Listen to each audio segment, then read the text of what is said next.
ಕುರ್ಚಿ ಕಿತ್ತಾಟದಿಂದ ರಾಜ್ಯದ ರಾಜಕೀಯದಲ್ಲಿ ಅಲ್ಲೋಲ ಕಲ್ಲೋಲ. ಎಸ್, ಕಾಂಗ್ರೆಸ್ ನೇತೃತ್ವದ ರಾಜ್ಯ ಸರ್ಕಾರ ಕುರ್ಚಿ ಕಿತ್ತಾಟ ಜೋರಾಗಿಯೇ ಇದೆ. ಇದು ಹೀಗೆ ಮುಂದುವರೆದರೆ ರಾಜ್ಯದ ರಾಜಕೀಯದಲ್ಲಿ ಅಲ್ಲೋಲ ಕಲ್ಲೋಲ ಸೃಷ್ಟಿಯಾಗಬಹುದು ಎಂದು ಸಂಸದ ಬಸವರಾಜ ಬೊಮ್ಮಾಯಿ ಹೇಳಿದ್ದಾರೆ. ಕಾಂಗ್ರೆಸ್ ಪಕ್ಷದ ಕೇಂದ್ರದ ನಾಯಕರಿಗೆ ಕುರ್ಚಿ ಕಿತ್ತಾಟವನ್ನು ಬಗೆಹರಿಸಲು 2-3 ಸೂತ್ರ ತಿಳಿಸಿದರೂ ಇಬ್ಬರು ನಾಯಕರು ಒಪ್ಪುತ್ತಿಲ್ಲ. ಇಬ್ಬರನ್ನು ಬಿಟ್ಟು ಬೇರೆ ಸೂತ್ರ ತಯಾರು ಮಾಡುವ ಮಾಹಿತಿ ಇದೆ. ಇಬ್ಬರ ಜಗಳದಲ್ಲಿ ಡಾರ್ಕ್ ಹಾರ್ಸ್ ರೇಸ್ಗೆ ಬರುವ ಸಾಧ್ಯತೆ ಇದೆ ಎಂದು ಸ್ಪಷ್ಟನೆಪಡಿಸಿದ್ದಾರೆ. ಇನ್ನು ರಾಜ್ಯದ ಆಡಳಿತ ಸಂಪೂರ್ಣವಾಗಿ ಕುಸಿದು ಹೋಗಿದೆ. ಕಾಂಗ್ರೆಸ್ ಹೈಕಮಾಂಡ್ ಅಸಹಾಯಕರಾಗಿದೆ. ಇನ್ನು ರಾಜ್ಯದ ರೈತರು ಸಂಕಷ್ಟದಲ್ಲಿ ಸಿಲುಕಿಕೊಂಡಿದ್ದಾರೆ. ಅಭಿವೃದ್ಧಿ ಕಾರ್ಯಗಳನ್ನು ಸಂಪೂರ್ಣವಾಗಿ ಸ್ಥಗಿತಗೊಂಡಿವೆ. ಇಬ್ಬರು ನಾಯಕರು ಪ್ರತಿಷ್ಠಿತೆಯಾಗಿ ತೆಗೆದುಕೊಂಡಿದ್ದಾರೆ. ಜಗಳವನ್ನು ಹೀಗೆ ಮುಂದುವರೆಸಿದರೆ ರಾಜ್ಯ ರಾಜಕಾರಣದಲ್ಲಿ ಏನು ಬೇಕಾದರೂ ಆಗಬಹುದು. ಈ ಕಾರಣದಿಂದ ಕುದುರೆಯೂ ದೊಡ್ಡದಾಗಿ ಕಾಣಬಹುದು ಎಂದು ಸ್ಪಷ್ಟಪಡಿಸಿದ್ದಾರೆ. ಇನ್ನು ಅವಿಶ್ವಾಸ ಮಂಡನೆ ಬಗ್ಗೆ ಬೊಮ್ಮಾಯಿಯವರು ಹೇಳಿದ್ದು, ಚಳಿಗಾಲ ಅಧಿವೇಶನಕ್ಕೆ ಡಿಸೆಂಬರ್ 8ರವರೆಗೂ ಸಮಯವಿದೆ.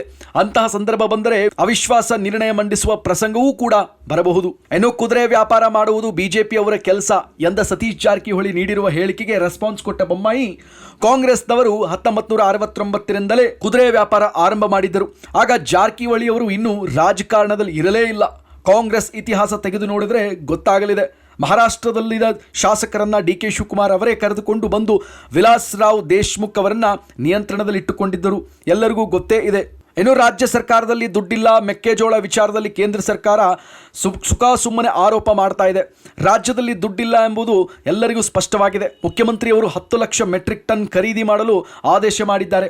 ಆದೇಶವಾದರೂ ಯಾಕೆ ಖರೀದಿ ಮಾಡಲಿಲ್ಲ, ಯಾಕೆ ಏಜೆನ್ಸಿ ನಿಗದಿ ಮಾಡಲಿಲ್ಲ, ಏಕೆ ಹಣ ಬಿಡುಗಡೆ ಮಾಡಲಿಲ್ಲ ಎಂದು ಬಸವರಾಜ ಬೊಮ್ಮಾಯಿ ಪ್ರತಿಕ್ರಿಯೆ ಕೊಟ್ಟಿದ್ದಾರೆ. ರಾಜ್ಯ ಸರ್ಕಾರ ತನ್ನ ಜವಾಬ್ದಾರಿ ಸ್ಥಾನದಿಂದ ನುಣುಚಿಕೊಳ್ಳುವ ಪ್ರಯತ್ನ ಮಾಡ್ತಾ ಇದೆ. ಕೇಂದ್ರದ ನಿಯೋಗ ತೆಗೆದುಕೊಂಡು ಹೋಗುವ ಕುರಿತು ಸಚಿವ ಶಿವಾನಂದ ಪಾಟೀಲ್ ಅವರು ಹೇಳಿದ್ದಾರೆ.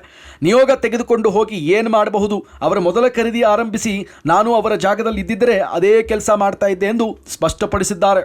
ರೈತರಿಗೆ ನೀರಾವರಿ ಹಾಗೂ ಜನರಿಗೆ ಕುಡಿಯುವ ನೀರಿನ ಸಮಸ್ಯೆ ಅನುಕೂಲವಾಗಿರುವ ಬಡ್ತಿ ವರದಾ ನದಿ ಜೋಡಣೆ ಯೋಜನೆ ಜಾರಿಗೆ ಕೇಂದ್ರ ಸರ್ಕಾರ ಡಿಪಿಆರ್ ಮಾಡಲು ಅನುಮತಿ ನೀಡಿದೆ. ರಾಜ್ಯ ಸರ್ಕಾರ ಡಿಪಿಆರ್ ಸಿದ್ಧತೆಗೆ ಕ್ರಮ ಕೈಗೊಳ್ಳಲಿದೆ.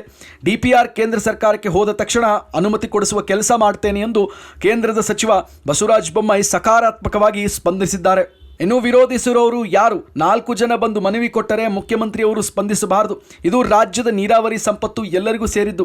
ಕೃಷ್ಣಾ ನದಿ ಮಹಾರಾಷ್ಟ್ರದಲ್ಲಿ ಹುಟ್ಟುತ್ತದೆ, ಮಹಾರಾಷ್ಟ್ರದವರೇ ಇಟ್ಟುಕೊಳ್ಳಲು ಆಗುತ್ತದೆಯೇ? ಉತ್ತರ ಕರ್ನಾಟಕದ ನಿಸರ್ಗಕ್ಕೆ ತೊಂದರೆ ಆದಂತೆ, ಯಾವುದೇ ಮುಳುಗಡೆಯಾಗದಂತೆ ಯೋಜನೆ ಜಾರಿ ಮಾಡಲಾಗುವುದು. ಇನ್ನು ಮನವಿಗೆ ಮುಖ್ಯಮಂತ್ರಿ ಯಾವುದೇ ರೀತಿ ಸ್ಪಂದನೆ ನೀಡಬಾರದು ಎಂದು ಕೋರಿದ್ದಾರೆ.